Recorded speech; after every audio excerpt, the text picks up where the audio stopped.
What is up everyone, it's Saber here and welcome to another Naruto What If you end up liking the video, please consider subscribing. It's free and you can take it back at any time and it really helps me out, and this is my main channel, so if you're interested in what if Naruto had Madara and the Kyuubi sealed inside of him, or what if Naruto was a low born in Westeros and became king, go check out my main channel.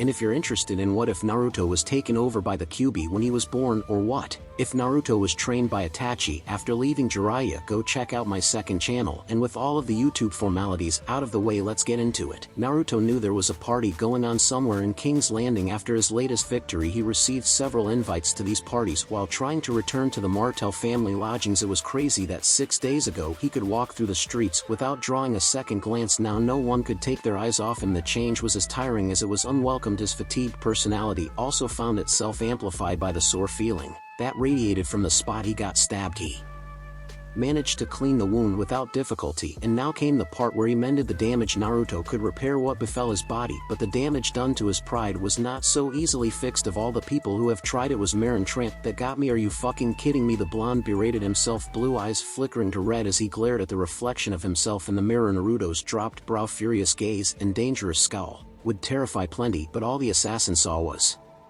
anger and regret. Train as he might, there'd still be times where his emotions ruled his actions. It was an inevitable reality of being human, and he was okay with that. His problem laid with the fact that pride ruled him in the fight. That was unacceptable. If this news made it to Naruto's mentor, then the blonde would receive a beatdown. One he deserved. Take deep breaths and don't punch the mirror. Repeating that mantra until his anger drained itself, he removed his hand from the washing basin in front of him. Naruto would have plenty of time to beat himself up for such a dumb mistake later. First, he needed to finish healing the laceration that finally stopped bleeding. A look of concentration stuck itself on Naruto's face. He breathed in once, then breathed out, and the focus blended into something calmer. His whisker marks smoothed out like the creases in his brow. There was a gentle hum in the air as Naruto's hand became enclosed in a mild green energy. Taking a breath, Naruto pushed his hand against the open cut with a grimace. There was a long hiss before Naruto's grimace started to fall away. Keeping his hand steadied over his injury for 10 seconds, the melee champion killed the flow of chakra and peeled his hand away to reveal the results. The sword's entry point was gone, and left in its place was a tender red spot that stood out from the rest of his tan complexion. Who knows how many scars, cuts, and bruises I'd have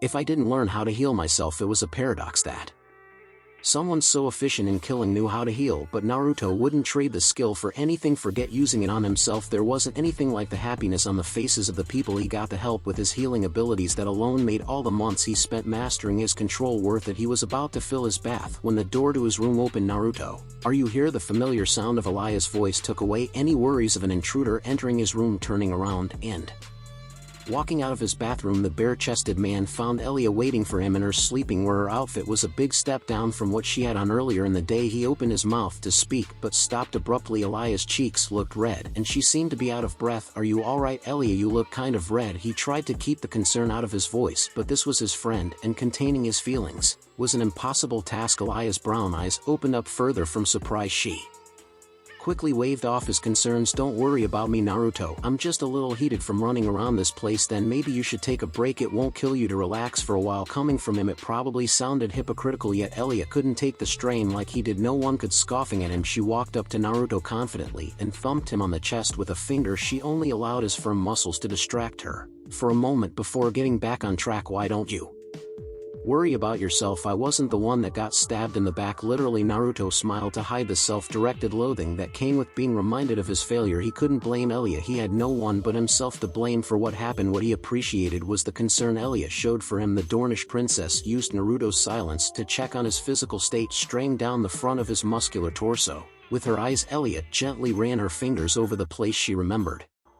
Seeing him get stuck, to her complete amazement, there wasn't even a scar left on his skin. While Elia marveled over his healing prowess, Naruto breathed in and out calmly. Her touch caused a slight irritation of pain, but her fingers on his skin also brought about a gentle pleasure that arced over his flesh. How is that possible? Did you use chakra? When Naruto's blue eyes fluttered open, they found Elia's warm gaze waiting. It made Naruto smile, alongside a warm sensation in his heart. Yeah, I had enough chakra to heal the wound. Sorry if I worried you. Naruto knew he worried her. He still remembered the scream she let out after he'd been run through by trance blade. Elia didn't say anything, but she did something worse in Naruto's opinion. Instead of using words, her brown eyes welled up with unspent tears while her lower lip started to tremble from her raw emotions. With one gasp the tears broke from their dam and rolled down her smooth cheeks. Reacting on instinct, Naruto reached out and gently cupped Elia's face. He moved his thumbs to wipe away the beautiful woman's tears with a smile at home on his face. Please don't cry because of me. I'm sorry I do stupid things, but I'm okay. His touch calmed Elia down in short order. Her deep eyes slid closed and Elia leaned into the hands left on her cheeks with a gentle sigh that predated a warm smile. She was content to stand back and enjoy Naruto's touch,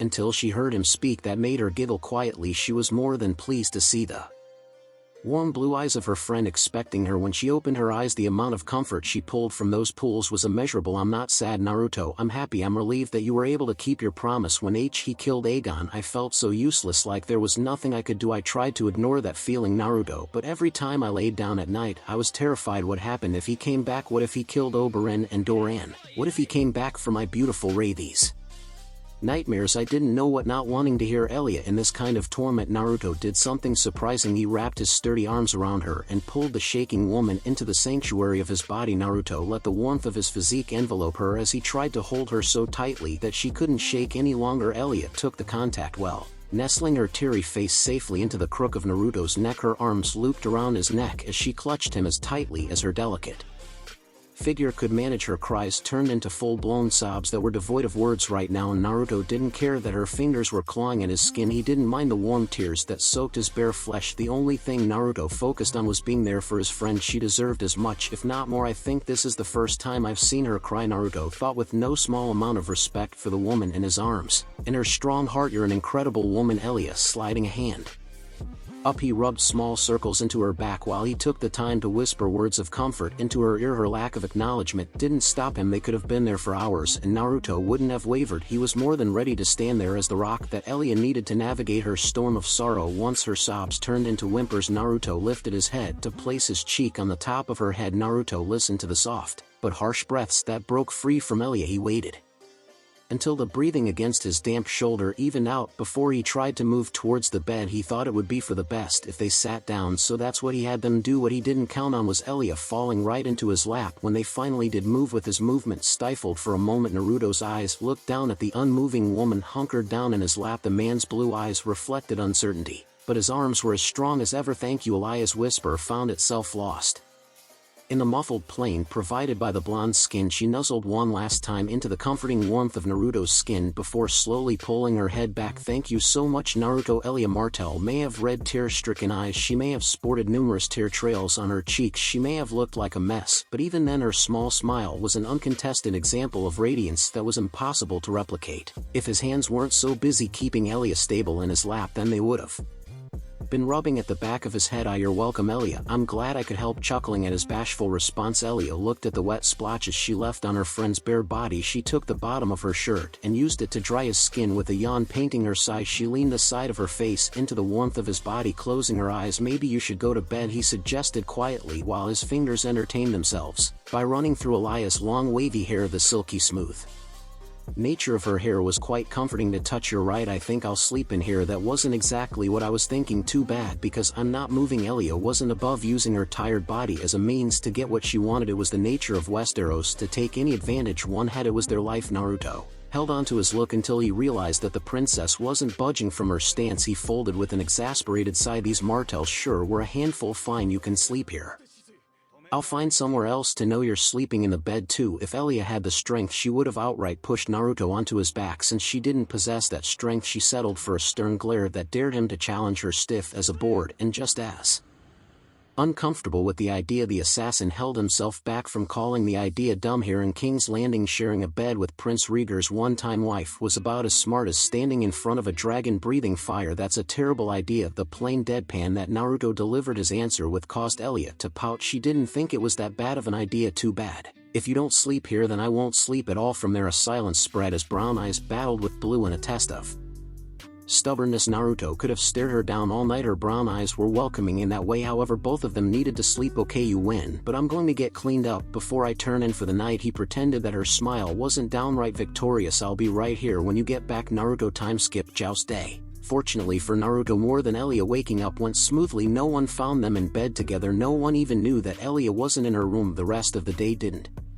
go nearly as smoothly, particularly during the festivities happening in the hours before the joust. Their reasons differed from person to person, yet that didn't stop the men and women in King's Landing from trying to talk to him. Naruto had offers ranging from exotic women to expansive lands if he agreed to serve the person offering the reward. To avoid talking with antsy nobles, Naruto quite liberally used his duty as Elia's bodyguard to shut down any conversation he didn't want to have. Elia was crucial at this time because she pulled him away from the more stubborn high-born ilk. The one person that Naruto couldn't avoid was Oberyn. Naruto noted that his friend was excited for the joust more so than usual. Oberyn also made sure to tell Naruto that his defeat in the joust was imminent. The cocky prick. Naruto's good-natured internal insult brought forth a chuckle that stirred his body with a faint vibration. Is something wrong, sir? A confused and concerned voice reminded Naruto that he did not stand alone at the moment. He found himself joined by a young man from House Baratheon, his temporary squire. The raven-haired lad held the task of armoring the assassin. Speaking of that armor, Naruto couldn't feel more uncomfortable underneath the bulk of heavy metals. He felt slow. Nope, just thinking about something amusing. Oh, and don't call me sir, I'm no knight. Naruto tried to ease the nerves of his squire with a smile, but no dice.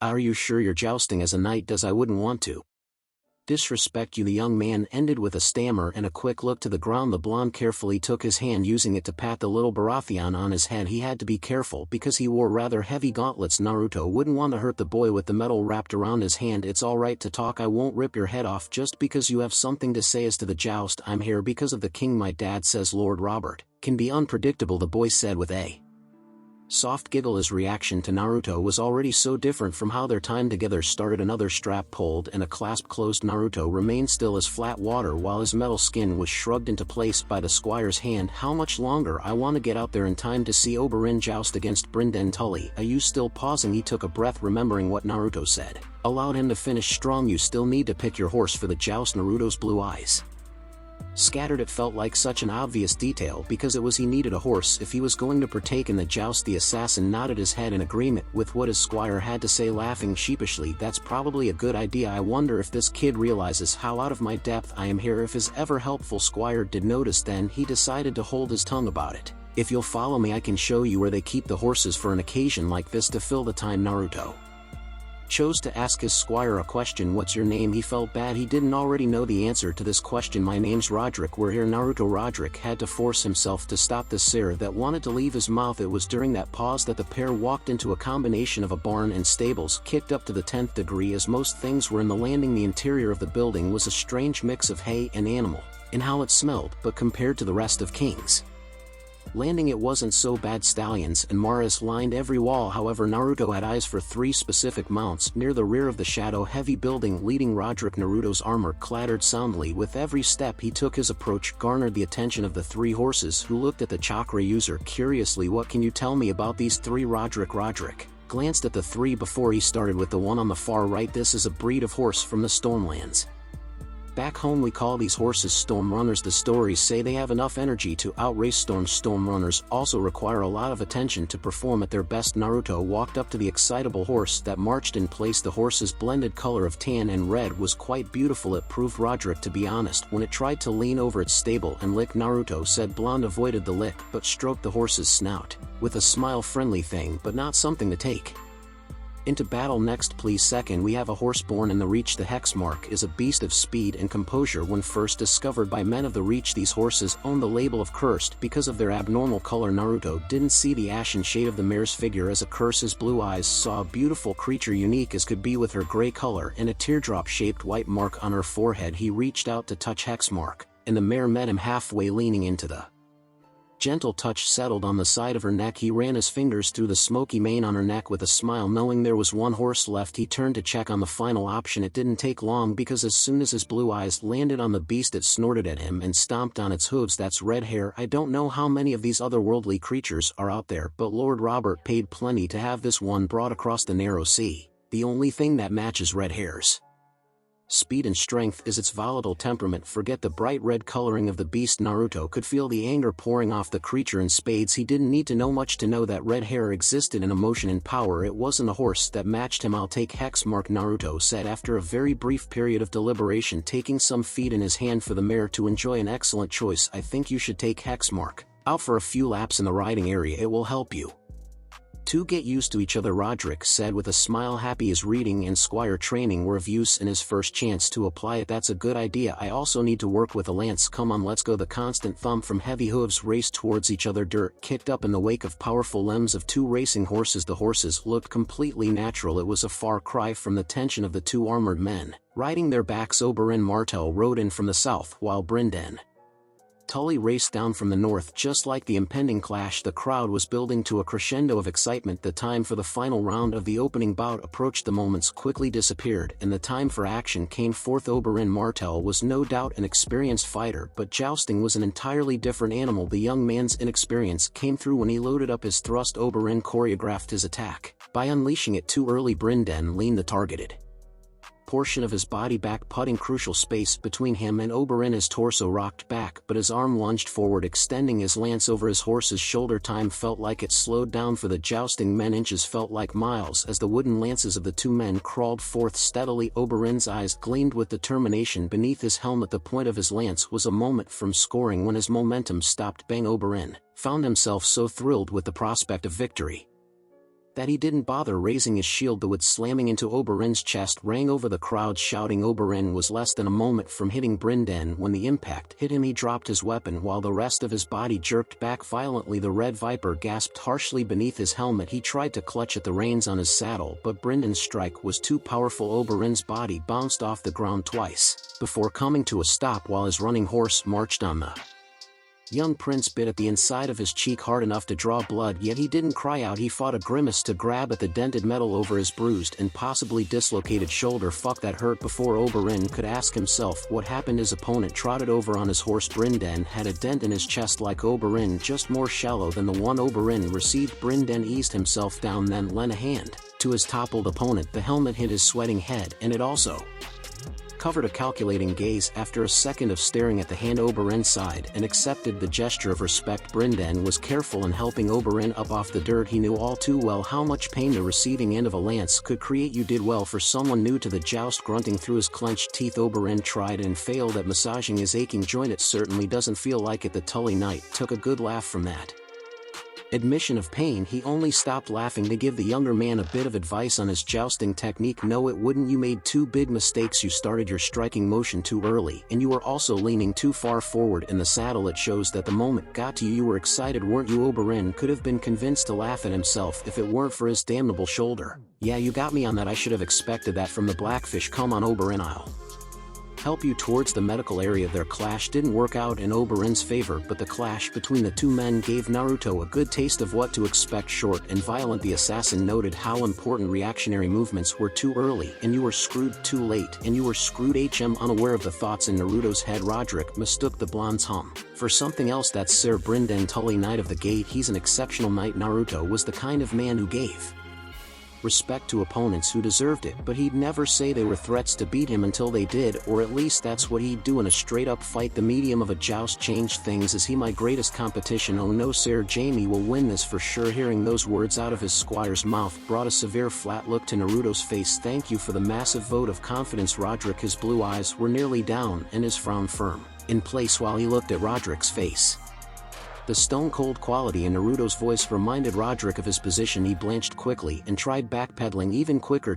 That's not what I meant, Naruto. I promised. Satisfied that his prank got pulled with perfect execution, Naruto accepted the apology without a second of thought. He did wear a satisfied grin. However, don't worry about it too much. Speak of the man, and so he shall appear prophetic, or simply aware. Naruto's statement came true when Jaime rode into the jousting area. Jaime had himself dressed to the teeth and then some in gold, while his white horse looked radiant in silver armor that reflected the sun's light. To those with little or no battle experience, his presence would be intimidating. Naruto, however, thought the ploy to be amusing. Meanwhile, his opponent stood a stark opposite to the glitter of the Kingsguard, dressed in a traditional armor and riding a rather ordinary steed. Stannis Baratheon didn't waste time, unlike the two men that needed to focus on their Upcoming clash. Naruto could lend an ear to the whispers of an excited crowd. Apparently this clash had a lot of weight behind it. The king's brother Stannis Baratheon, the Golden Knight Jaime Lannister. It was the weight of a name which fueled this fight more so than the fame of advancing further. If Stannis found victory, it helped strengthen the new royal family as capable fighters in the eyes of the people. Meanwhile, should Jaime beat Stannis, Lannister influence in King's Landing would shoot through the roof, not publicly but politically for sure. I'm glad I don't have to worry about things like that all the time, Naruto said aloud, his hand rubbing at the side of Hexmark's neck. The affectionate petting earned Naruto a calming sound from the mirror. What are you talking about? Roderick turned his head in a crooked fashion to face Naruto in hopes of finding an explanation or elaboration. He didn't get an answer, but Roderick, along with everyone else, did get treated to the blaring tune of a horn. While everyone was getting in place, Naruto chose to take his seat in Hexmark's saddle. From up here, Naruto had a point of view that could only be matched by someone like Gregor or Sandor Clegane. Alright Jaime, show me what all the fuss is about in their armor. It was difficult to pick up on body language, but their gazes were transparent. Stannis and Jaime were taking the other as serious as could be. This joust was a matter of pride, and neither of the two was looking to come out the loser. The horses started their gallop following the straight line they were expected to run. Jaime and Stannis looked fated to reach the center point of the jousting field. At the same time, lances were armed as the people screamed for Lannister or Baratheon. 3 Stannis, arm loaded up, balancing the previously bouncing lance in his hand. 2 Jaime held an upright posture as his horse neared the meshing point at the center of the strip. 1 Unleashing a war cry fitting any Baratheon, Stannis reached the apex of his charge, and Jaime would have run into his attack if not for one pivotal development. Instead of rushing in, Jaime waited until it was too late for Stannis to pull himself out. Before he acted, Jaime grabbed the control strap to his horse and pulled on it. The force from his yank was just enough to place a hitch in the white stallion's gait. Stannis saw the results. Everyone saw the end result. The point of his lance, which he counted on finding Jaime's chest, fell short, bucked away by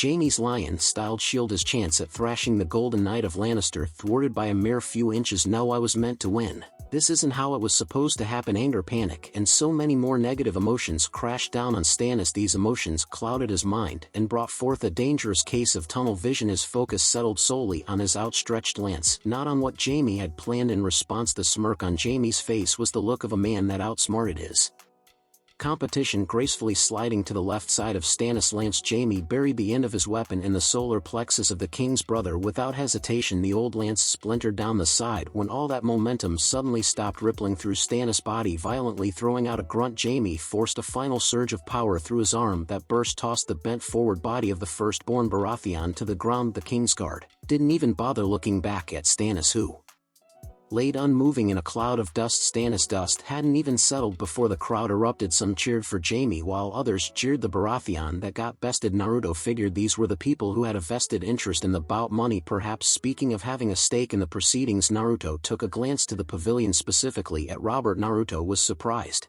that the king took his brother's loss so well. Outwardly, at least, it was a miracle that the glass in his hand hadn't shattered. However, the fury building up in his eyes spoke volumes of how Robert really felt. The only question was who earned that fury, Jaime or Stannis. Beside the king, as expected, Cersei sat in her seat with a satisfied smirk sunken into the features of her regal face. Her hands were settled properly on her stomach while she looked to her twin brother in admiration. They're definitely pulling in different directions. Naruto wondered how long their marriage would last if such signs were already starting to show themselves. He also wondered what that might mean for the chair Robert owned, but that was a problem for the future. Personally, Naruto had no problem seeing Jaime victorious. He couldn't be sure that the Lannister man stood as a friend, but they had mutual respect, which was more than Naruto could say for a majority of King's Landing. Roderick was telling the truth. Jaime is the one I need to keep eyes on. The squire moved from Naruto's thoughts to the world outside when he tapped the blonde on his thigh, blinking his blue eyes. Naruto turned his gaze down to the youth on the ground. What is it you're up, Naruto? Naruto smiled at his squire, playing off the fact that he lost focus on his fight. Come on, girl. Whispering to Hexmark, Naruto gave the reins a faint tug, spurring on the ashen beast to the field of battle, and of course Roderick tracked in behind him with lances in hand. Naruto made certain to ride past the pavilion on his way to the strip. The number of women, both married and not, that tried to get his attention amused and repulsed him riding past that lot. He slowed down in front of the Martell section. Since Oberyn was recovering, the guard was tripled around. Elia said. Princess had a supportive look on her face that almost concealed her angst. Oberyn getting hurt probably didn't help her in that regard. Almost at a dead stop at this point, the blonde in the armor gave Elia his best smile. He let that simple gesture serve as a promise that he'd be alright. Naruto even went out of his way to stay in place until she returned the gesture. Uneasy as her smile might be now, he could turn his attention to the tourney set up in position. Naruto hefted the weight of his lance in his dominant hand. All his tools were ready to run, but that was only half of the equation. What he didn't have as much certainty in was his opponent. The assassin didn't know anything about Yura Mormont other than the man's name, and honestly, Naruto didn't need to know more than that. He'd learn how quick Yura struck and how strong his lance arm was in the coming moments. I don't know shit about jousting, so I'll have to be unconventional. I'll take Yura's first hit clean. I'll use that hit to measure his reaction time and strength. In the second round I'll beat him, plus Naruto had chakra to help him should he need it. Fighting always helped Naruto focus both mind and body,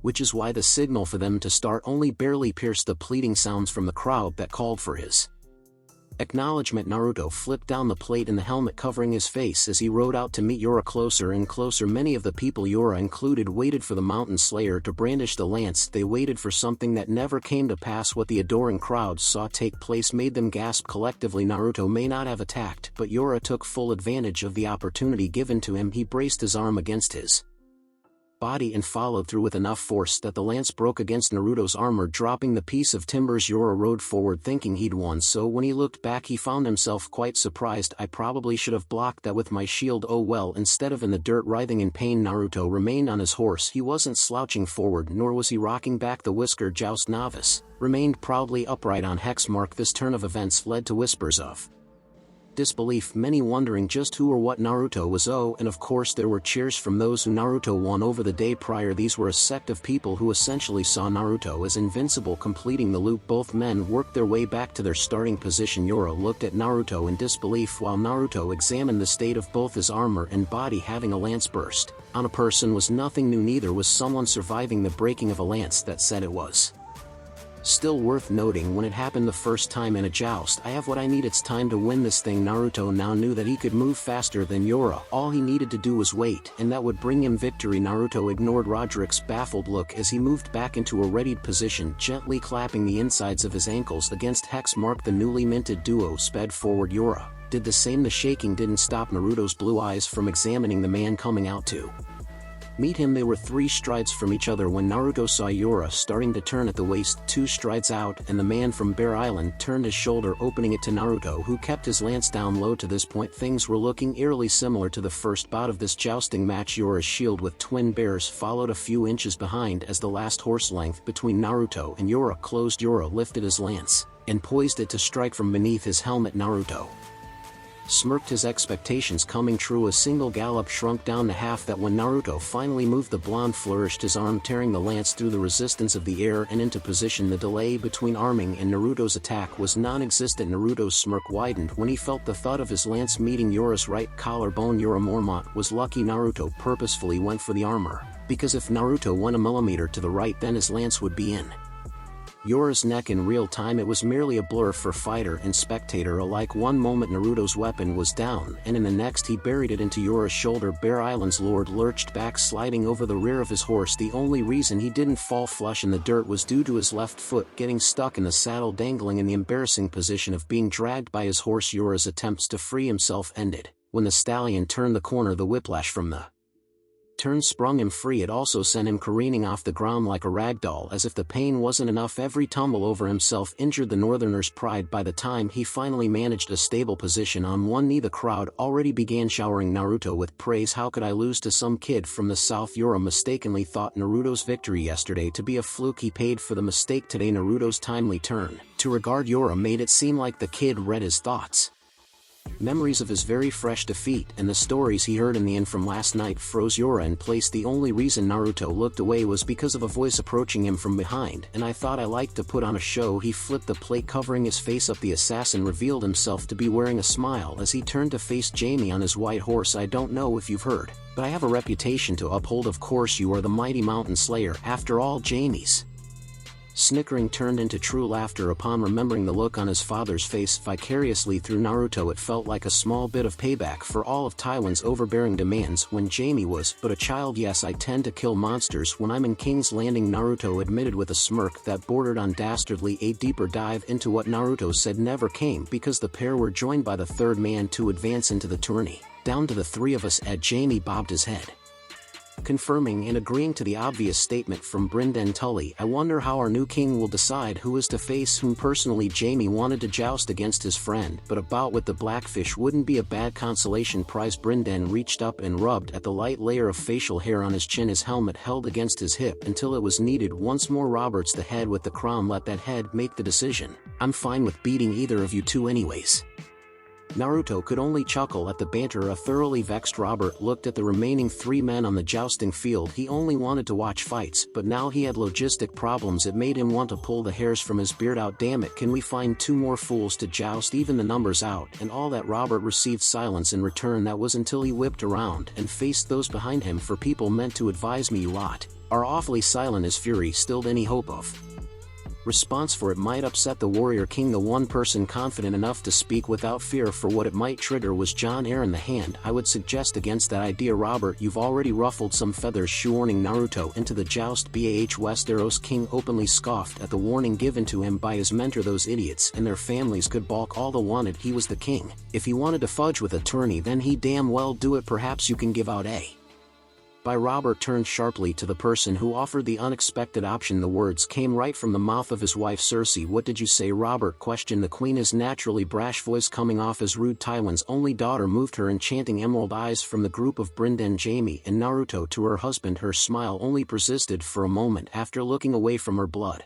If you allow one of those three a free round, then it secures your final round. It is a sound idea, but how is Robert to pick who receives such an honor? John was honest when he said that he liked the idea. Cersei's unforeseen suggestion offered a sensible avenue out of their conundrum. The only problem came in picking the man that got this free pass. That's simple. Robert must give it to the best among them. Jaime is the clear choice. Cersei's voice rolled in with a confidence that could only be matched by its smoothness, as natural as the moon coming after the sun. King Robert's mouth took a drastic turn down after hearing the Kingslayer's name. Merely hearing it made the Baratheon blood bubble. Playing favorites. Cersei gracefully let her husband's snide remark flow by her. She had the perfect rationale ready for when her family ties were brought up. Nothing so childish. My love, Jaime beat your brother in one round faster than the other two, therefore he should be the one to claim his spot in the final round. Robert's potent stare hammered silently into the front put up by his wife.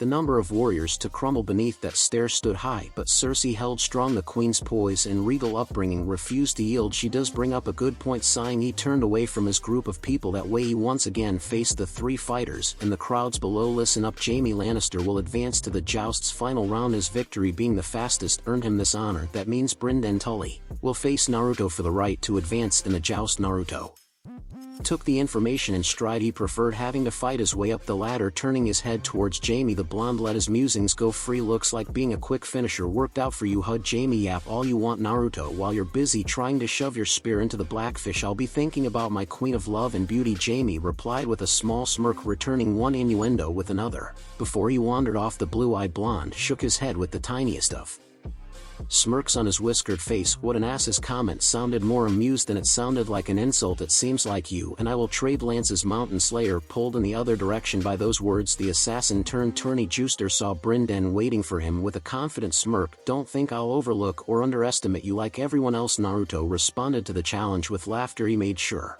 that his laughing didn't lead to him pulling on hex marks. Reigns, I look forward to it. I was hoping someone could give me a decent run in this thing. If Brynden had more of a Western personality, then Naruto's words would have cut into his pride. Instead of that response, Brynden chuckled back. I can only imagine. Good luck, Naruto. The same to you, Brynden. The pair shared a handshake before riding to their respective ends of the strip. Both men took a lance and a shield in hand. These tools would be necessary when the horn blew, a horn that just went off the first clash between Naruto and Brynden Tully. When as such, Brendan's shield absorbed Naruto's attempt at a thrust, while the man from the Riverlands scored a glancing blow on Naruto's right shoulder. The light pop on Naruto's armor followed both contestants as they rounded back into their spots. Round 1 went to Brynden Tully despite coming out on the losing end, and cleanly. Naruto wore a smirk underneath the plate that covered his face. What Brynden provided gave Naruto precisely what he wanted. He finally had a challenge to overcome. They came running in for the second go as soon as possible. Naruto and Brynden wished to test the mettle of the man riding their opposite, so they did, and the only way to do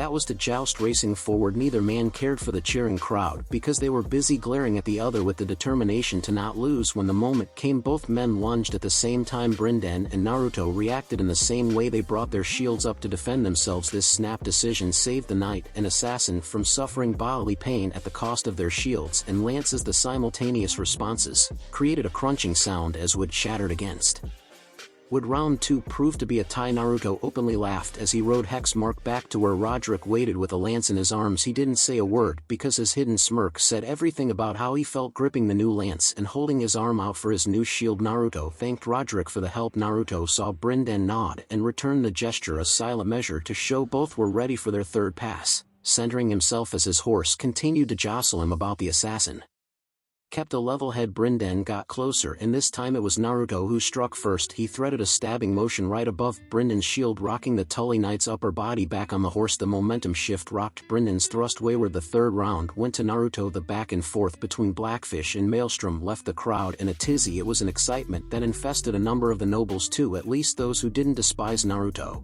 for yesterday's spectacle. People like Tywin Lannister, for instance, the patriarch of the family of lions, wasn't even present for today's events, but those were thoughts for when Naruto wasn't fighting someone. Naruto tightened his fingers around the lance's hilt. He heard the metal of his armor groaning in protest, but it was what his eyes found that had his attention. Brenden's right half slumped in comparison to the left. It wasn't much, however it was enough for Naruto to notice a difference. That's the shoulder I hit now. That he spotted a weakness. Naruto had a plan this time. He didn't need to spur Hexmark on. The intelligent horse knew what she needed to do. Feeling the earth vibrating under the mare's hooves, he took a deep breath. When he finished that breath, Brinden was in front of him, his lance dove in towards Naruto's body. Naruto brought his shield arm up and parried the blow. North, his strong defense bucked Brinden off balance, thus opening up his guard. Naruto pounced on that bodily failure. His lance powered forward, piercing the air and crashing into Brenden's shoulder. Brenden's armor caved in beneath the force of Naruto's lance. Unlike the last attack, this lance came in with enough momentum to knock Brinden off his horse. The fourth round was the final round. Naruto had defeated Brinden Tully, slowing his horse down to a stop. The victor gracefully dismounted from his equally elegant ride. Brinden Tully gave him a challenge, so Naruto gave him respect by helping him back to his feet, plus Brinden did the same for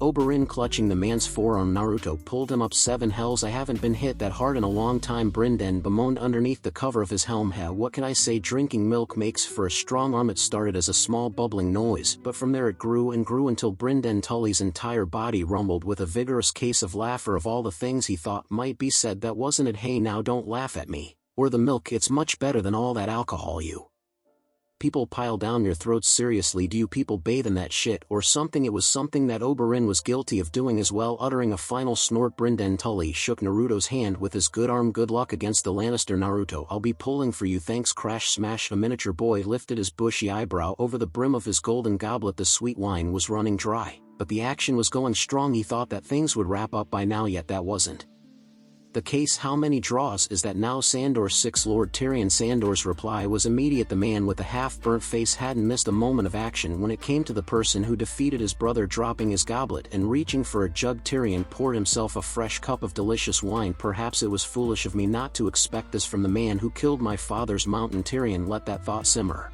as he swiveled the wine in his goblet, coughing into his sizable hand. Sandor tried to intervene on behalf of his lord. Do you think it is wise to continue drinking the wine? The little imp may have been smarter beyond his years, but the boy was still only 10 years old. Tyrion scoffed at the foe, warning a gesture that sprayed some of the prune-colored liquid from his mouth. He dabbed at the few stray streams with his tongue, recollecting his precious drink. Please, this is hardly alcoholic. Sides, it helps with the pain. As if the height problem wasn't enough, being an imp came with untold amounts of natural pain. Awkward as the moment was, it didn't last long before Tyrion's dull tongue intervened. Have you thought about going to visit that brother of yours, Sandor? Sandor spat on the floor at the mayor's suggestion. Clearly political decorum wasn't something the large man had down pat as of yet. He can rot in whatever hole they dumped him in the shit stain. Eager to move past the subject of his brother, Sandor bluntly shifted the focus of their talk. Looks like they are ready to go at it again. True to his word, Naruto and Jamie were already on a path towards each other. It was to be their 7th attempt to best the other. The 2 lances flashed underneath the afternoon sun. Weapons made from finished wood barged forward by their masters' respective commands. Any promise the rounded ends of the lances had were brought to a premature end when the shields went up. Those small bucklers ate the blows, breaking both lance and shield alike. Upon impact, Jamie broke his 7th Lance. Naruto broke his 7th lance for the 7th consecutive time. They were at an impasse. The barked command of again rained down from the pavilion, so both Lannister and House Les trotted their mounts into position one more time. It took no time at all for Naruto and Jaime to be set up for an 8th round. When Naruto rode out to meet Jaime, some thought the result might change. The only thing that changed by the end of the pass was the number of stalemates. It was a number that now stood at a total of 8 ties. One person that did not enjoy the building suspense that came from nothing happening was the king himself. His mood soured from what it was at the start. When the final round began, Robert looked forward to seeing the Kingslayer sent into the dirt. Well, that hadn't happened, and Robert finally had enough. No shields. I want a winner this round. Naruto and Jaime both looked up at the red-faced king. The assassin shrugged and tossed his shield to the side. Jaime quickly followed suit. Now neither man had a way to defend himself. Just like the king wanted. You might be the best juicer in the realm, Jaime, but you can't match me blow for blow. Jaime had technique over Naruto, and Naruto had power over Jaime. Without shields in play, this came down to who hit harder. Go. The king's demand for action rid Naruto of his thoughts. Like the previous 8 attempts, the final competitors rode out to tackle the challenge. Unlike the other times, the aspect of counter-attacking with the shield got removed. The simplifying of their task allowed both blondes to focus wholly on loading up for the heaviest strike they could produce. Not stopping, Kingslayer met Mountain Slayer without hesitation. Their lances crashed into the other at the same time, thus silencing the rabid crowd. The moment it took for the results to come through may as well have been an eternity. A deafening roar of applause burst from the crowd, the escalating decibels of this moment only compared to the volume brought to bear during the melee. The crowd was the only thing that Jaime heard as he looked at the blue sky from his place in the dirt. That bastard beat me. A grin cracked Jaime's face. Well done, my friend. All of that anger was left forgotten as Robert bounced onto his feet, cheering the mysterious blonde's victory louder than any. His celebration irked his wife, but Robert didn't care enough to stop. Yes, everyone pay your respects. Cheers to the victor of both the melee and the joust. Naruto gave the king a sideways glance before he removed his helmet, letting both blonde hair and blue eyes see the sunlight again. His reveal made women both young and old in the crowd blush. Naruto made sure to turn and face every direction, nodding to any person who so chose to rally behind him. That dedication and humble gesture only endeared the 2-time champion to the people further. If such a thing was possible, thank the gods. That's over. I need to get out of this metal suit. His plans included a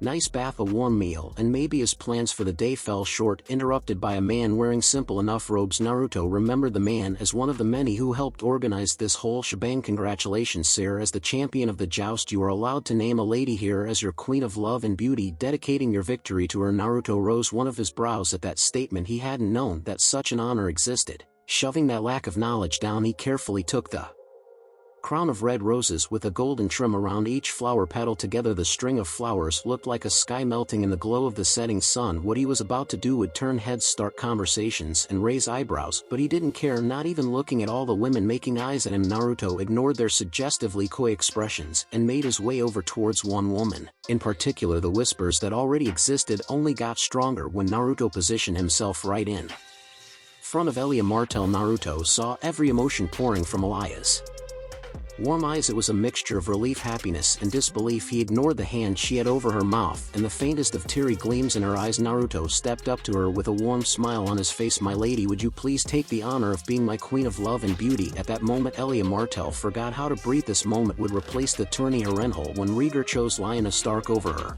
and soon Harrenhal would be completely forgotten. Nodding before she spoke, Elia managed to choke out one word, yes. Naruto basked in the brilliance of her smile. It was a small gesture, but it brought him more happiness than winning both tourney events combined. Elia deserved a moment like this. Carefully he placed the crown of flowers on her head before he kissed the back of her hand. Thank you for honoring me, my lady. The crowd's subsequent eruption was secondary to the look on Elia's face. Everything was time skip. Later that day, a nice bath, yeah right, a warm meal, and his dreams.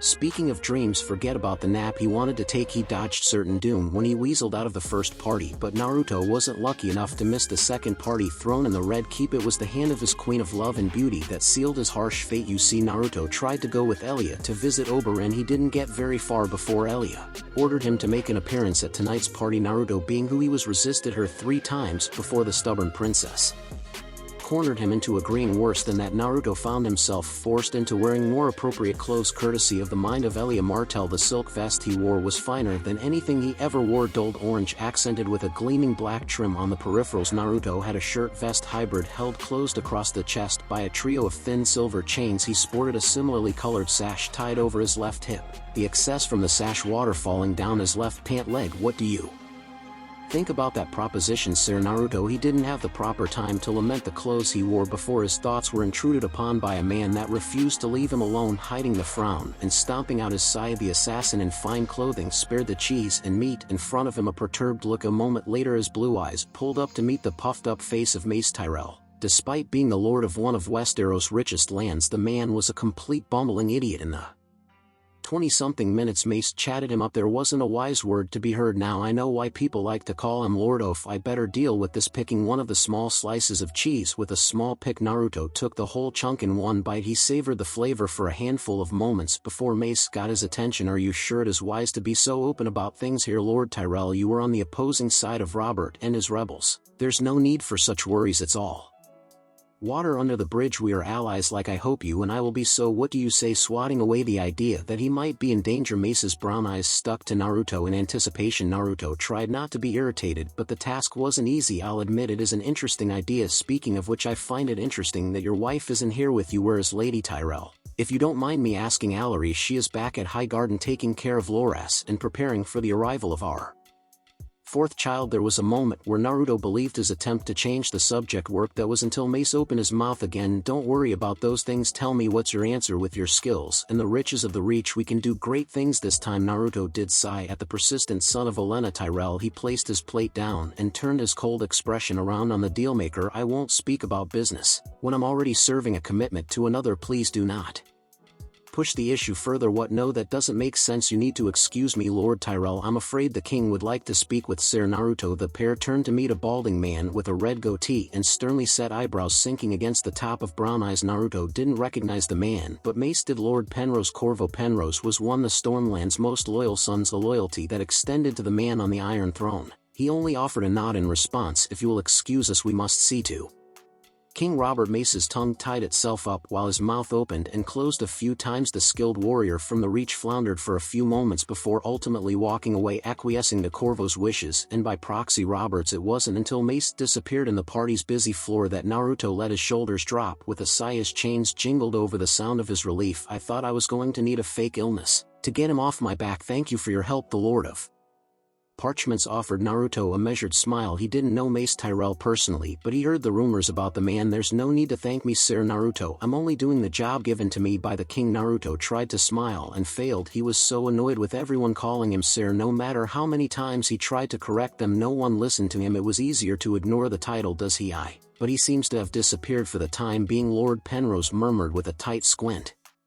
It was the king's empty chair that Corvo examined. Awesome, then I'll see him when I come back. I need a bit of space. This place is giving me a headache. Robert's trusty bannerman tried to stop Naruto, but the assassin proved to be too quick. Naruto only needed seconds to hide among the chatting nobles on the floor before sneaking out through the nearest exit. Finally in the clear, the man with chakra slumped back against the closest wall. With a heavy sigh he ran a hand over his face and shook his head in dismay. Give me a fight to the death over these stuffy parties any day, at least in a fight to the death. He knew what to expect from the people he encountered. Well, no use complaining about it. And just like that, Naruto pushed himself off the wall. Looking down both sides of the hallway, he chose to take the left end. He kept going for a few minutes, fiddling with the topmost chain to help pass the time. Where am I going? The blonde asked himself as he dropped the chain from between his fingertips. Naruto was ready to turn the closest corner until he heard two voices talking. Instinct kicked in at that point, and Naruto clung to the wall that hid his presence with a bit of chakra to help him. The sneaky man's ears turned into a conversation in progress. Brother, you have to reconsider the seat of Storm's End. We can't give it to Renly. The boy's not ready for that level of responsibility. Not yet. He'd turn our proud house into a joke. What do you mean we? The choice is mine alone to make or have. You've forgotten that, Stannis. There was a notable pause, probably a wise one on Stannis' part. Brother or not, Robert was the king of the Seven Kingdoms and could do any number of unpleasant things to Stannis should he see fit. All I'm trying to say is that the Lord of Storm's End should go to the oldest candidate, not the youngest. You think you're a better choice than Renly? The disbelief in Robert's words was nearly measurable. Of course I am. Renly is but a child. Then why were you left in the dirt by The fucking Kingslayer brother that was Stannis never even got close to finishing whatever position he planned on taking. His brother's anger quickly overtook him. I'm your king, not your brother. Robert refused to have his position undermined, or maybe he just disliked his brother that much. It could have been either reason. Do you know what your failure did? The people around here already look to those gold bastards, and then you went on and lost to one of them, a boy no less. They think our family is weak because of you, even from so far away. Naruto was certain that Stannis' blood was at a boiling point. My king, I only need another chance to prove that I am the only choice to lead the Stormlands. A chance, a fucking chance. The halls boomed with the bafflement laced in Robert's thunderous voice. You had a chance in the war and you hid in Storm's End. You had a chance to make friends who could support you, yet you made enemies. It was painstakingly clear that Robert was going to turn Stannis down. That is why the stoic Baratheon did something rare for someone his character. His last gambit was to appeal to Robert's emotions. Rob, my king, please, for the mother that birthed us, allow me one chance to make her proud. This request stood apart from the others. This time there was no strength to be found, only the sullen sound of sadness. Stannis' final attempt came with a silence that left both Robert and Stannis to think back on their mother. Cassandra, fine. If you want a chance so badly, then I'll give you 1 year to create a fleet and sail it to Dragonstone. The former queen and her dragon spawn are there. Take the stone and bring me their bodies. It will be done, my king. Good, now let's get back to the party. I need a drink. Naruto waited until their footsteps faded away before peeling himself off the red stone wall. Queen Riella and her children are still alive. How interesting. He let those thoughts fill his mind as he traveled through several random halls. Naruto lost track of how many turns he took as all of the red brick blurred together. It was the latest of those turns that led Naruto into someone else, literally bumping into a bald man. Naruto blinked, then he offered the equally surprised man an apologetic smile. Sorry about that, I wasn't looking where I was going. Varys looked at Naruto with a barely inclined smile. You don't need to apologize, sir. Naruto, I know all too well how tight these halls can be. Naruto went to respond, but stopped suddenly. His face turned on itself in confusion. You know who I am? The eunuch allowed himself a moment of laughter, a small chuckle. If barely. I don't believe there's a person here that doesn't know you, from the king himself to the kitchen staff. Your name is on everyone's tongue, but allow me to introduce myself. My name is Varys. It was during their handshake that Naruto recognized the man. He was standing in the throne room with the Mad King and his council back during the sack. Naruto hid his calculating thoughts behind a bashful smile. The attention is flattering, if not overwhelming. I needed a moment to myself and got lost. You wouldn't be the first to lose their way in these halls. Allow me to help you back to the festivities. That night Naruto never returned to the party, not fully at least. When Varys returned him to the festivities, Naruto found the king engaged in a drinking contest of sorts. The star of the party took this as his sign to leave and promptly bolted from the party. He came across a few admirers and some suspicions from the Lannister City Watch, but in the end he managed to make it to his room without incident. From there the young man quickly shed his unnatural layer of clothing before retiring to his bed. As much as he wanted to, Naruto couldn't say going to the party was totally useless. Seriously, he didn't know Targaryens were still running around, and now Baratheon forces were going to meet them at Dragonstone. I thought things were going to get boring with the war over. Guess I was wrong. Hearing the handle to his door turning, Naruto sat up in his bed and walked Elia, and Naruto thought she might want to talk about the party that was until he saw the crown of flowers in her hand. You're not going to make a habit of sneaking into my room late at night, are you? Cause that's going to set a bad example for Ray. Elia smiled at Naruto's dumb joke, but only for a moment. She glanced at the roses in her hand for a moment before the conflicted woman broke her silence. Why? Seeing her glance helped Naruto capture the meaning behind her vague question. He figured this wasn't the right time to play dumb. Why not? He answered with a question, knowing that it'd tick Elia off. He was right. You know exactly why not, Naruto. I was married to Rhaegar Targaryen. Your choice has consequences. You have to see that Elia was so busy trying to drill self-preservation in Naruto's head that she failed to notice her trembling steady in the face of her shouting. Naruto's blue eyes quietly stared into the anger that Naruto knew came from a place of worry within Elia's heart. I don't care, there shouldn't be consequences in the first place. Besides, you didn't mind that kind of attention last night when you came to my room. That was different, and you know it. It doesn't matter if you think things should be a certain way. Things don't work like that in politics, Naruto. I'll forever have a connection to the Targaryens, and now people will think you do. Two men like Robert Baratheon and Tywin Lannister will burn this world to kill off their enemies. The only reason her tongue lashing stopped was due to Elia's need to breathe. That means anyone even remotely connected to the Targaryens. Naruto respectfully listened to her every word. But that didn't mean he planned on killing. They didn't kill you, he pointed out softly, not frowning or smiling, but they tried. I can see it in their eyes, feel it in their words. They all suspect me. They would try it again right now if it weren't for Dorn. You don't have that advantage, Naruto. Please, I can't lose more. I can't lose you too. Her anger dropped to a whisper. That was barely vocal over the huffs straggling from her mouth. Not even Naruto could stand against two of Westeros' great houses. Elia was painfully aware of that terrifying fact. Closing his blue eyes, he took a moment to himself before opening his eyes again. Without a word he stood up and walked towards a tearful Elia. Naruto stopped in front of Elia and stared right at her. His blue eyes reflected the strength in Elia's emotions. "What did they do to you, Elia?" What? The emotional lady found herself caught off guard, which is why she couldn't formulate a more complex response. "What did this place do to you? How has it hurt you so badly? You're not some contaminated monster, Elia. You aren't guilty or responsible for the things that happened in the Red Keep." Naruto shook his head resolutely. "What you did was fight to protect your family. You spat in the face of death even when the man who promised to love you left you for another. That's not a monster, that's a hero." Elia, reaching down, Naruto gently eased the crown of roses out of the shocked woman's shaking hand. He favored her with a smile that only grew after he placed the laurel on top of her head. "You asked me why I picked you. How could I not, Elia Martell? You're a beautiful woman, loving mother, caring sister, and the strongest person I've ever met. I'm privileged to know you and honored that you gave a nobody like me a life worth living. If it weren't for you, I never would have met Rey Oberyn or Ashera. So from the bottom of my heart, thank you for changing my life." His words came straight from the heart. The smile he had was one that exuded warmth and shone with acceptance. Naruto had turned her tears and made them joyous. What he said were words she ached to hear. For the longest time Elia thought Rhaegar had her heart once upon a time, but never did she feel like she did at this moment. She didn't have the words to describe how she felt. What she did have were her actions. Elia pulled Naruto down by the back of his head, pushing her lips flush against his. Closing her eyes, she poured as much of herself as possible into that kiss. A moment behind her, Naruto sat, his hands on her hips. Naruto meshed his body against hers, savoring the warmth of her lips on his. Naruto almost followed her head when she pried herself off his lips. Thankfully the reprieve was only for a moment before she leaned in again and caught his lower lip between hers, opening his mouth for their second kiss. They continued this comfortable pattern of on and off kisses that worked their lips over time, and then some. He wasn't sure when it happened yet. Sure enough, sometime during their kissing he turned Elia around and guided her onto the bed. When his mouth separated from Elia's this time, he found himself looking at the woman beneath him. Her long hair splayed out behind her while her head proudly wore flowers made of red and gold. Elia's peaceful expression took his breath away while Naruto busied himself admiring her. The Martell princess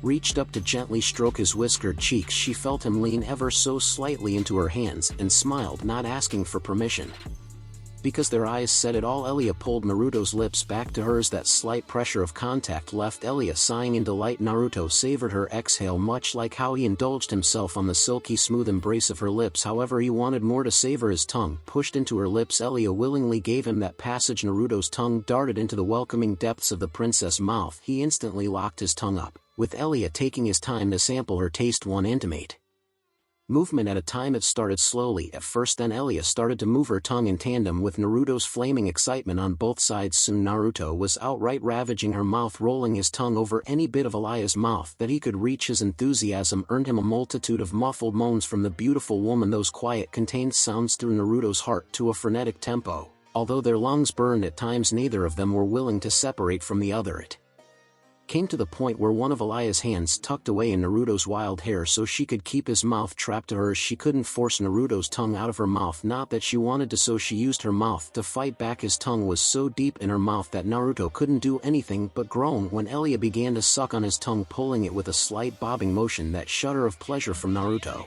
marked the beginning of a long night of kissing. Time skip after all of the excitement back in King's Landing. Naruto came back to Earth upon his return to Sunspear. As a matter of fact, the assassin found himself so excited that he tipped his head back and yawned. "I should have known that old Doran would make me wait on him. Pain in my ass." Speaking of my ass, at least the chairs he put in here are comfortable enough to sit on. Maybe I could sneak in a quick nap. "I heard from the guards here in Sunspear that Oberyn returned from King's Landing with an injury." A calm voice interjected itself into the silence, reminding Naruto he wasn't alone in the waiting room. Naruto didn't move out of his slouched position in the red chair, but he did create an image of the speaker. He had met the man plenty of times, and not once did he take it easy. This person was a no-nonsense fellow through and through. His name came off Naruto's lips in the middle of another yawn. "Can we do this another time, Ario? I haven't had the chance to kick back and relax." The broad-shouldered man with the heavy axe didn't allow Naruto any slack. Unsurprisingly, Ario Hoda crossed his arms and let his eyes pierce the laid-back Naruto with no shortage of intensity. "I'm afraid not." The blonde begrudgingly opened one of his eyes and used it to glare pointlessly at the Sunspear guard, groaning as he did. "What do you want me to say?" Oberyn got hurt in a joust against Brynden Tully in front of the tourney crowds. It's not like someone tried to assassinate him. Ario and his white hair shook when the man breathed out a long sigh of exasperation. He knew the youngest of the living Martell siblings. To know that Naruto told him the truth, it became terribly difficult to protect the young man when he purposefully put himself on a destructive path. Great, now we have a Prince of Sunspear laid out with the healers. Naruto shrugged seamlessly after the man from Norvos complained about Oberyn. Hey, he won the joust, which meant he earned himself a bunch of gold dragons and a trusty horse. He also opened a floodgate when it came to Elia and the night they spent after he named her the Queen of Love and Beauty. Naruto enjoyed every moment they spent, but that didn't guarantee anything between the two of them. That night was incredible, but where does that leave us? I might be more comfortable if we talked about it, but we haven't talked since leaving King's Landing. Naruto breathed out a sigh from merely thinking about the web he found himself tangled in. He knew that this might happen, but not due to something like a kiss. At least I got the chance to destroy the mountain. The dark smirk that inflamed his face gave a glance into the ruthlessness. One needed to be an assassin. His thoughts and Ario's attempt to speak further were interrupted by the opening of a door, just not the one they expected, and came Ashera Dane, her long hair flowing down her back with her wavy bangs clipped to the hair perfectly parted to the sides of her head. She looked different in emerald as opposed to the typical purple she wore, but the woman's beauty made anything she wore look spectacular. It's about time that you got back, Naruto. Come with me, won't you, Lady Ashera? Prince Doran requested that Naruto be here for a meeting after he is done speaking with Princess Elia. Ario, ever the loyal man, tried to intervene on behalf of Doran and his desires. Despite his insistence, Naruto did stand up from his seat. Ashera waved off the man's argument with a disarming smile that Naruto knew too well. Then there's nothing to worry about, Hodo. We will be around Sandship when Prince Doran is ready for Naruto. Till then I need the dear assassin for something.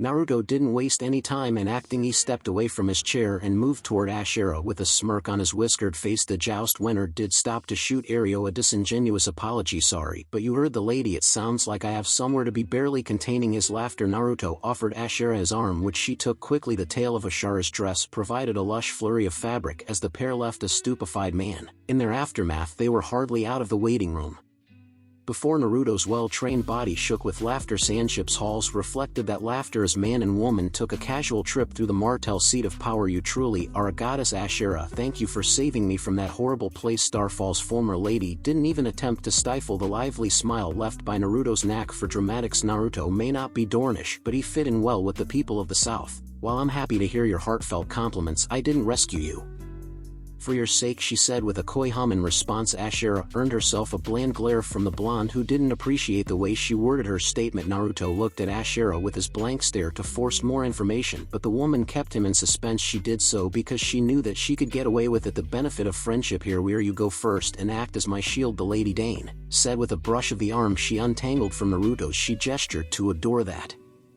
Naruto knew. Naruto didn't need to fabricate anything about what came next. A genuinely happy smile took his face as he pushed the door open. Internally he counted the seconds. Naruto, you're back. The returning blonde didn't even have the chance to finish his thought before a blur of brown launched into his chest. He let out a soft grunt as he took the collision and spun Rhaenys around to her delight. When the spinning finally stopped, he brought the energetic princess up higher so that they could talk face to face. Rhaenys showed she wouldn't wait. Her small hands pushed against Naruto's cheeks together. I missed you a whole bunch. Naruto couldn't help but laugh again, his bad mood already a thing of the past thanks to the girl in his arms. Elia had done her best to teach the fledgling princess proper speech etiquette, but it didn't quite stick. When Ray got excited, Naruto brought Ray into a hug, which she happily melted into, sighing contently. Sorry, Ray, but I had to keep your mom safe. Rhaenys managed a nod before she slunk back to look at Naruto with her big brown eyes. The glimmer of excitement possessed a shred of expectation as well. Do you bring me anything? Nervous all of a sudden, Naruto didn't know that he had to bring a present back to her. He couldn't say to her, which meant he needed to come up with something quick. I have a new horse that I got from King's Landing. We can take it for a ride later. How's that sound? Lucky for Naruto, Rhaenys had an interest in horses. It didn't reach the level of her fascination with dragons, but it did enough to keep Naruto out of hot water with his favorite little lady. Canarian, come with us. Sure, she Canarian is always welcome. Oh, can I come too? Ashera's feathery soft voice trickled into the conversation, ignoring the natural suggestive cadence in her voice. Naruto also found her amethyst eyes alive with the same type of feelings. Rhaenys spared Naruto from having to combat his mischievous friend in wordplay by adding her peace and "About no fair lady Ashera?" I asked Naruto first, cackling to himself. Naruto sent Ashera a smug look that earned him a huff of retaliation. He took his unknowing accomplice and set her in his lap as he sat on the edge of Rainey's bed. "What do you want to do now that I'm back?" Hooray! The Martell princess braided brown locks slid on her shoulder as she puckered her lips, and thought an idea struck her, one that brought a bright smile to Rainey's face. "Oh, tell me a story about your trip." Naruto felt the bed next to him shift before Ashera's shoulder bumped into his playfully. Her smile wore a similar intent to that of Rainey's, who looked at him hopefully. "Yes, tell us a story, Naruto." He fought the urge to roll his eyes at Ashera, who'd been very playful during his first time seeing her. Again, that said, Naruto had to smile at the feeling of being among friends. "Fine, let me tell you about this one food cart I came across in King's Landing. Poor guy couldn't catch a break with his cabbages." Time skip. Elia walked into Rainey's room with the plan of asking her child where Naruto was. What? The firstborn daughter of Levi Dorn walked into his laughter. Naruto, her daughter, and her best friend were all laughing at something the blonde said. The familial sound of laughter made Ayla smile softly, though Naruto got a special look, one that even he didn't see. Announcing herself by clearing her throat, the former wife of Rhaegar Targaryen drew all six eyes in the room to her. She tapped her fingers against the back of her opposite hand as she looked out at the trio. "What do we have here?" The lofty smile on Rainey's face got turned to her mother, a visual that warmed her parents' heart. "Naruto was telling us stories, Mama." "That is very nice of him, my dear. Maybe he can tell you more stories later, but right now I need Naruto to come with me and talk to your uncle." Elia explained the situation to her daughter, who wasn't keen on getting up, while the mother tried to convince the daughter that there'd be time for stories later. Naruto made a face at the thought of going to speak with Dorn's incredibly uptight leader. Ashera, who sat next to him, had a good laugh at his expense. She even whispered something into his ear, which made Naruto sink further into his misery. "Okay, Naruto, you can go with Mama, but you have to get my favorite food." Naruto blinked, looking down at a grinning Rainey's with a lifted eyebrow. He wondered what he missed to make little Ray so excited as she jumped out of his lap. The blonde-haired man didn't mind the demand because he enjoyed spending time with the young girl he saved in the Red Keep. "You got it." Ray standing up, Naruto started to make his way towards where Elia waited for him. He vaguely heard Ashera asking Rainey's if she could come with Rainey's on her date. The small joke went over the 5-year-old's head, which made him laugh, and Elia smiled. Coming to a stop next to Elia, he tried to smile at her. He hoped that it came unaffected by his unsure thoughts of her ready to go. Some of the weight on his shoulders went away with Elia's choice to link arms with him, her gracious smile never far from her face. Seemingly, "Yes, I am letting him lead them out." Elia and Naruto took their leave from a chattering Rainey's and the smiling Ashera. Naruto thought that walking in silence would have been easier, but man was it awkward. It took his assassin training to stop himself from stealing glances at the woman on his right arm. He was ready to settle for silence when his companion spoke. "I've been thinking." He fought back the urge to tense up at the implications behind Elia's statement. Keeping his eyes up front, Naruto gave her a response. "Yeah, what were you thinking about?" Elia saw through his attempt to play it cool and sent him a smile tinged with happiness and amusement. The gracious air of a princess remained no matter how personal things could get. "About what you and I did that last night at King's Landing." "What about it?" Naruto decided to play it smart and keep his thoughts to himself until Elia said something resembling a stance on their heated night in the Crownlands. The assassin wasn't in luck. The Lady Martell turned her warm brown eyes onto him. "How do you feel about what happened?" Naruto on the spot questions lent to honesty, exactly what Elia wanted. "I was glad." "No, I was happy, but what happens now?" Some of the confidence in him went away due to Elia not speaking to him after the night in mention. That lack of communication left Naruto wondering where they stood with each other. Elia purposefully slowed their stride to create more time to talk. "I've been thinking about the same thing. It's all I can think about." She fell silent, biting on her lower lip, and thought, "Naruto, we don't have to talk about this right now." Elia frowning deeply enough to put a crease in her brow. Elia quickly and emphatically stepped in front of Naruto before he could get any ideas. She grabbed his shoulders, and she made him look at her. "Listen to me, Naruto, and look at me." And out through the nose the cornered assassin took a breath before his blue eyes locked up with the princess. He took his time, nodding his head, telling her that he was ready to listen. Elia smiled at her friend while her heart started to pick up the pace. For a moment Naruto's face became wavy, but a quick blink and things were back to normal. "Naruto, when I came to see you that night, I wanted to create space between us. I was afraid of what might happen to you because of me." My fear at the Dornish woman interrupted herself when she shook off that line of thought. When she opened her calming brown eyes again, she did so while smiling sincerely at the man beneath her hands. "What you said to me, it stunned me. You were honest, you spoke with your heart, and I needed to listen. How could I not listen to someone as strong as you?" Her sincerity and beautiful smile momentarily stunned Naruto into silence. Once he did come to, the young man nearly burned red. To fight his blush, he turned to a time-tested tactic, self-depreciation. "I don't know it. probably helps that I spit plenty of hot air. Elia didn't believe Naruto to be as airheaded as he claimed, but she did smile at him. You allow your sense of right and wrong to lead you where most men think, with ideas of power and prestige in mind. You saved our lives and freed us from that nest of vipers. I have my family again. I have justice for my son and a new life for my daughter. Naruto, you have done so many things for us without complaint or reward. Before I asked myself why you would do so much for so little, and after months of being by your side, I have an answer. Naruto didn't know what to say. No one had ever said something so glowingly positive about him before. This new experience made even his two-word response difficult to form. You do? Yes, I do. People will know you for your skills after what happened in King's Landing, but I know better. You aren't a better man because you are a devastating warrior, my friend. It is your brilliant character that sets you above the rest. You are better because you lead with compassion and the will to do what is necessary, even though some might not like it, myself included. And her brown eyes shone with nothing but the earnest belief in her praise for him. Scratching the back of his head with his pointer finger, Naruto tried to mask his emotions with a clumsy attempt at deflecting Elia's words. I'm not as perfect as you might see me. She giggled at his plight, her hands gently squeezing at the top of Naruto's shoulders. No, you're not perfect. I don't need you to be perfect. Being around you is enough to make me laugh and smile. This not perfect you is the person Ray loves seeing. Naruto, you showed me that it's okay to move on, that the past doesn't define me. Elia, what are you saying here? Let me show you. Standing up on her toes to reach further, Elia placed a gentle kiss on Naruto's lips. The two stood that way for a long moment before Elia pulled away. I'm not ready to go into another relationship, Naruto. Not so soon. I know it's selfish, but will you wait for me? Silence. He didn't know what to say, so he settled for staring at her face. What he saw was a building lack of certainty that built as he kept silent. Grabbing onto her back, Naruto pulled her into a warm embrace that sucked all the doubt away. This actually works for me, since I planned on taking a trip out of Dorne soon. You take all the time you need, he murmured into the head of brown locks that his face got tucked against by way of the embrace. Naruto felt her body squeezing him, and then she stepped back with a smile. We should go. And now Doran doesn't like to be kept waiting. Oh yes, him. That guy is a stick in the mud and has a stick up his. Naruto, Elia scolded Naruto with a light slap to the chest that made the man roll his eyes. She ignored the petulant look and pulled him into the room where her lord brother sat on his regal chair. Elia might have performed a curtsy as political decorum dictated, but Naruto didn't possess the same etiquette. The assassin silently and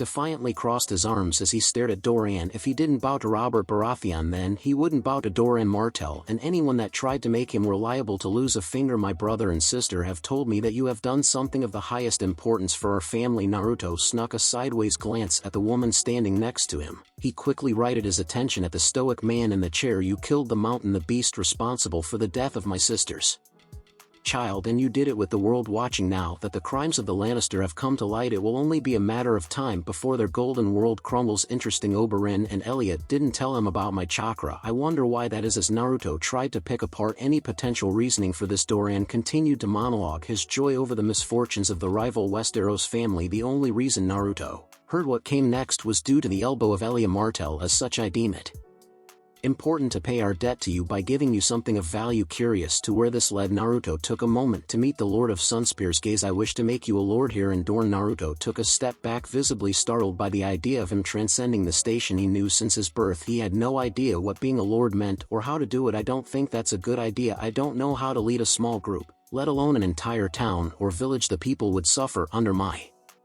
guidance. Elia wanted to disagree with him, but she didn't know if Naruto had the skill to lead large groups of people. What she could do was trust her friend when he said that his being lord was a bad thing. Turning to her brother, she silently waited for his pitch. Doran told her what he planned on offering Naruto, and she told her brother that he was on his own in his efforts to convince her friend. Then you will be pleased to hear that I want you to accept the Water Gardens as yours. Doran's tone oozed with self-satisfaction as he stared down a genuinely surprised assailant. Naruto's deep blue eyes narrowed at the man in the pierced chair. Doran may as well have spoken a different language with how Naruto reacted to the words out of his mouth. That's a very valuable piece of land from what I've heard around Sunspear. For the first time since they met each other, something Naruto said made Doran smile. I'm glad you agree, Naruto. A piece of land isn't anything compared to what you've done for Elia, but it's the best I can give you under the watchful eye of the father and with the guiding hand of the mother. I name you Naruto, Lord of the Water Gardens. The new lord paused for a moment, then looked around the room. I don't feel any different being a lord and all. Elia let out a soft chuckle. She really should have expected something like that from the man next to her. Most of them change when they get their new fancy clothes. Yeah, they might be light, but those clothes are too baggy for my tastes. I'll pass on that one. Naruto responded with a flippant wave of his hand, further amusing Elia. Are you two done? There's one more thing that I need to announce. Next month Dorn will throw a party here in Sunspear to celebrate the Mountain Slayer. Oh, for the love of time, skip. A reluctant Naruto found himself 2 weeks out from the party and feast planned for him. Already dreading the very noble-like festivity, he tried to distract himself by constantly being on the move. This way he had something to think about at all times. Naruto, my friend, you think too much. You have to live a little. Why don't you and I take a little trip down to my favorite place in the city and you let your mouth run too much? You think you'd learn after being stuck in this bed for so long? Naruto fired right back at Oberyn, ignoring the lively man's lopsided grin. Despite still sporting the badge of honor from Brinden Tully, Oberyn still had enough in him to writhe as laughter spilled from his lips. What's the point of living if you ain't having fun? I'll have you know this mouth has brought me more than my fair share of ladies. Naruto openly slapped his palm against his forehead, a small print of red tainting his skin for a moment prior to fading away. I really don't want to hear what you do with your favorite spear. The unapologetic laughter of the Dornish prince rattled the small room inside of Sandship.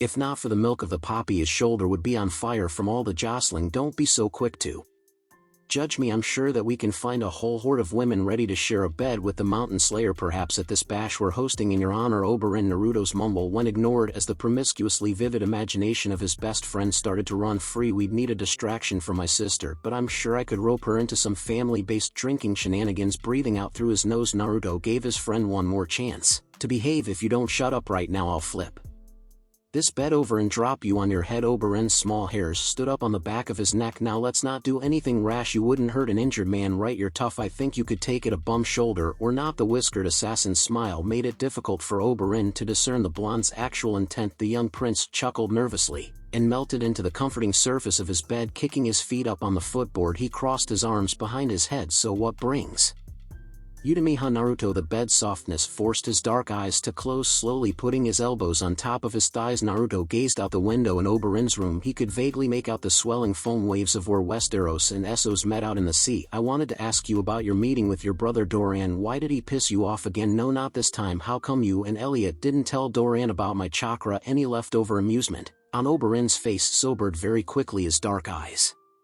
flicked open and glued themselves on Naruto, who still looked whimsically out the window. It was Elia's idea that got Naruto's attention off the landscape. Elia, really? Yes, she wanted to protect you. Oberyn grunted in response, not looking forward to the scolding he'd get from Elia for this. She felt that if Doran knew about your abilities that he'd do something drastic. I agreed with her and we made a pact to keep our dear brother out of the loop. Protect me? That's rich. If the idea had been anyone but Elias, then he'd laugh the idea right out of the room. Naruto hadn't needed anyone's protection in a very long time. Sitting up, the Red Viper felt the pain-numbing treatment starting to fade. I thought the same, but you know how she can get. If she has an idea, she will stick to it, especially when it's someone she cares for. Oberyn wisely kept that last line to himself. Naruto let out a hefty sigh. He pushed up and out of his seat to a standing position, which let him stretch out his back. Ain't that the truth? Well, thanks for the talk. I'm going to get out of here. Wait, I snuck some Dornish red wine last night. What do you think about a drink while we watch Ario train the men? If I can't fight, then I might as well watch people get their asses kicked out. What the hell, I could go for a good drink. You're talking my language. Naruto time skip. Sunspear. Naruto's party. Naruto had never had the privilege of seeing a southern party. Now that he did, he had to respect the staying power of their celebrations. This party started hours ago with Doran doing a speech, and hours later not a soul had left. Energetic music and sour wine flowed in tandem as men and women alike enjoyed themselves. Lounging back against a railing, he took a survey of the party itself. Tables dripping with green cloth were all overlined with fantastic foods and complimentary drinks, mostly alcoholic ones. Canopies with webs of green, orange, and white lights set the atmosphere for the party. In spots like the one Naruto retreated to, the lights loomed like a swarm of fireflies. He brought a golden goblet filled with the sought-after red wine of the south to his lips. The wine's taste left Naruto with a satisfied sigh as he stayed back to watch the various people that answered Doran's call to party. There were plenty of small-time lords and ladies flocking around the premise, too many for Naruto to count. I guess technically I'm one of them now. Naruto looked down at himself with that wry thought floating through his head. Both Ashera and Elia were adamant about making sure he procured a new wardrobe befitting the situation. Much to his chagrin, cutting open a blood orange, Naruto let its sweet taste drench his mouth as he enjoyed the region-specific fruit. Naruto watched on with idle interest as one man, in particular, swaggered throughout the party, dancing with one woman only to twirl her off to someone else so he could move on to charm the next in line. Oberyn transitioned from dame to woman with the grace of a pit fighter, and when he didn't have a woman in hand his hands were filled with drink. I wonder how many husbands Oberyn has made enemies of. Naruto asked himself with a snort. The blonde leaned on in and tore into the good bits of the orange, with his teeth together, the sweet flavor of the blood orange and the sour tang of the Dornish reds made for a welcoming taste on his tongue. It looks like my brother is enjoying himself. Naruto looked to the side at Elia, who just joined him. Off to the side she wore a shoulderless blue dress with her long hair done into one elegant ponytail that she threw over her left shoulder. Her hair was kept down beneath a hairband. The accessory inlaid with emeralds left a gentle glow in her dark locks. When the light passed over her she looked stunning as usual. Honestly, I wish he would practice moderation occasionally. The man of the hour let out a snort at the thought of his friend being anything but wild. Offering Elliot the cup of wine in his hand he smirked. Normally I'd agree with you, but I think one Doran is enough for me. I'd take the party animal. Oberyn over a boar. Elia surprised Naruto when she took his cup and emptied it of the wine she knew all too well. With a single ravenous gulp, wiping the corner of her lips with her thumb, she set the cup back in Naruto's hand. You're right. This is a party, not a council meeting. Who are you and what have you done with the modest Elia? Said woman breathed out a delighted chain of laughter that went well with the atmosphere of the party. Elia looked through her darkened eyelashes at Naruto with a coy gleam about her. Me? Whatever do you mean? Naruto? Never mind, I must be seeing things. Naruto said with a shake of his head, playing along with his friend's act. He looked down into his empty cup laughing. He smiled at his companion. I'll be right back, I'm going to grab another drink. Naruto almost stepped away when the music slowed down. A tribute to the Dorn of old. A smile bloomed across Elia's face as her plans slowly fell into place. Her trip to the musicians paid dividends. Now all she had to do was convince Naruto to dance, grabbing onto his wrist before he could scuttle off. Elia leveled Naruto with her best yearning look. Forget about the wine, Naruto, come dance with me instead. Though the whole thing rested in his hands, Elia couldn't help but feel hopeful. Her hopes got realized when Naruto placed the empty cup on a nearby railing. He shifted his blue gaze toward her and nodded his head with a smile. Let's do it. Elia stifled her giggle of joy as she ushered Naruto to the dancing area, her long dress fluttering with the speed of her steps. There were a few whispers from some of the party patrons, but Naruto and Elia paid them no heed. Soon enough, they were among the pairings of people dancing to the music, swaying more than dancing.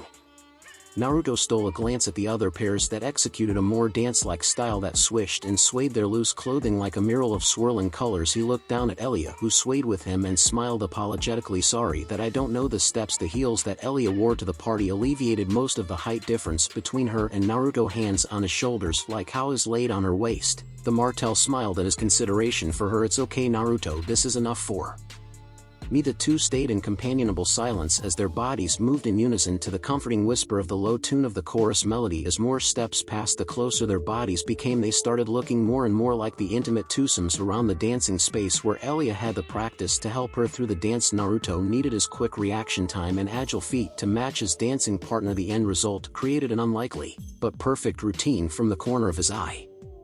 Naruto saw what the other men did for the partners. He figured why not try it for himself. His larger hand took her hand so that he might lift it above her head. Elia's eyes lit up with recognition and excitement moments before Naruto began to twirl her. As the dance required twice around she went, the end of her dress flared out around her like the petals of the bellflower. When the time came, Naruto did not hesitate to pull her right into his chest. Elliot grasped the middle of Naruto's back as their bodies melded together. Memories of the night in King's Landing came back to her, that with the warmth of Naruto's breath intertwining with hers had Elia ready to lean in and kiss him, and she would have done just that if not for the sudden sound of applause. The clapping for those dancing snapped her away from the desirous effect of her instincts. As the faster-paced music started to come back, so did more willing dancers. Elia took a step back. With a minor blush, Elia's choice to step back spared her a great deal of grief because Ashera strolled up to her two friends unaware of what almost unfolded. I hope you don't mind if I steal our shared friend's next dance. Elia: yes, I mean no, go right ahead. Ashera: I should make sure that Oberyn eats something before he dies from alcohol poisoning. Thank you for the dance, Naruto. It wasn't until Elia left that Naruto properly turned his focus to the purple-eyed beauty from the Dane family. Her dress tied up against the back of her neck set her black dress against her flawless starlit skin. A modest amount of skin showed, including her cleavage and the thigh that occasionally parted the fabric of her dress. No matter what tantalizing peek she offered, Ashera's clothing was tasteful. You've been looking at me for an awfully long time. Do I look that good? Naruto ignored how good Ashera looked in her dark threads. He paid no mind to the silky temptation of her suggestive voice. What Naruto did was look into her typically brilliant purple eyes. Perhaps if he Ignored the leading question Ashera would also drop it, unlikely admittedly, but worth a shot. Any chance I can take this dance off my feet are pretty sore. The Dane beauty cocked her and then dropped a perfectly painted set of dark purple fingernails across her hips. I'm sauntering around in these forsaken heels, and you're the one complaining. Man up. Both of them knew the jesting was all in good fun, hence their matching smirks. Fine, you win this one. I'll warn you like I did Elia, I don't know any dances or steps, assassin, and all that. Naruto used his pre-made excuse with no shame whatsoever. Oh Naruto, I always win. Stepping into Naruto, Ashera stopped an arm's length from the blonde. Her nimble fingers wandered back and forth over where the collar of his shirt gave way to the warmth of his tanned skin. Graciously prowling around him, she ran her finger from one shoulder to the other. You're in luck this time, Naruto. This dance is one where the woman does the heavy work like usual, like all the other women dancing. Lady Dane stepped in front of Naruto. Her body rolled through an elegantly woven combination of emphatic steps that told the story of a woman full of life. By the time she finished her controlled frenzy of dance steps, Naruto got caught up in watching her move so much that he almost missed the signal of her holding her hand up. He caught what the others did in his peripheral and moved to do the same. Naruto took Ashera's hand in his own. He leaned in over his waist to put a courtly kiss on the back of her hand. As he did, Naruto picked up her helpful words. When I try and walk away, pull me back into you. Naruto offered an imperceptible nod. When Ashera tried to walk away from him, the whiskered man waited until their arms were stretched out as far as possible before he reeled her back, and her back barely collided with Naruto's strong chest before her hands laid on the top of his hands. When I swim my body to the left, you go right. When I go right, you go left. Ashera's hands didn't fully eclipse Naruto's, but that didn't stop her from moving them wildly over her stomach. Moments later, she began to move left, prompting him to move right, their eyes always locking at the end of the choreographed movements. Naruto and Ashera weren't the only ones to show an exchange of intimacy and passion. Everyone dancing to the music did the same, but Elia didn't focus on everyone else. She only had eyes for her two friends in particular. She found herself honing in on Ashera and the intent in her happy purple eyes. She knew that look well. It was one she wore when looking at their mutual friend. I need to talk with Ashera about this before it becomes something we can't fix. Back in the dance, every pair separated by 10 steps like some form of a tense standoff. This planned portion of the dance ended when the ladies ran at their partners. Naruto caught Ashera by the waist as expected. He went to lift her into the air when something made the trained killer hesitate. It sounded like a bowstring releasing. His instincts forced Naruto to spin them around. Naruto's rash actions seemed unwarranted. They ruined an otherwise perfect dance. Any thought of a similar vein stood abandoned when a gleam caught her eye. She never imagined that she'd find a bloody arrowhead sticking through Naruto's chest with a circle of crimson spreading through his loose white dress top. Naruto hissing at the pain from being punctured. Naruto saw a man slowly ripping himself out of his top to reveal a rugged tattoo-heavy body. He didn't have time to complain about his lack of weaponry. Ashera, get behind me and rip the arrow out. What are you talking about? Do it now. Ashera, to her credit, did not hesitate a second time. Hurrying to Naruto's back, she did her best to ignore the blood on her hand after she took the arrow's crimson-tinted shaft. Ashera squeezed her eyes tight and pulled as hard as she could. The wet squelch along with Naruto's grunt made her flinch free of arrows and leaking blood. The wounded assassin took hold of the arrow plucked from his body. It was at this time that one of the party crashers advanced on their position. Worse than that was the man's sword coming toward Naruto's neck. Shit, I can't dodge that or else Ashera will get hurt. I'll have to tank it. He loaded his free hand up with chakra, which let him catch the blade. The wicked steel still cut a clean line from the webbing down to the bottom of his palm. However, the chakra stopped him from losing the hand totally. The attacker and Ashera both looked at the grimacing blonde in disbelief.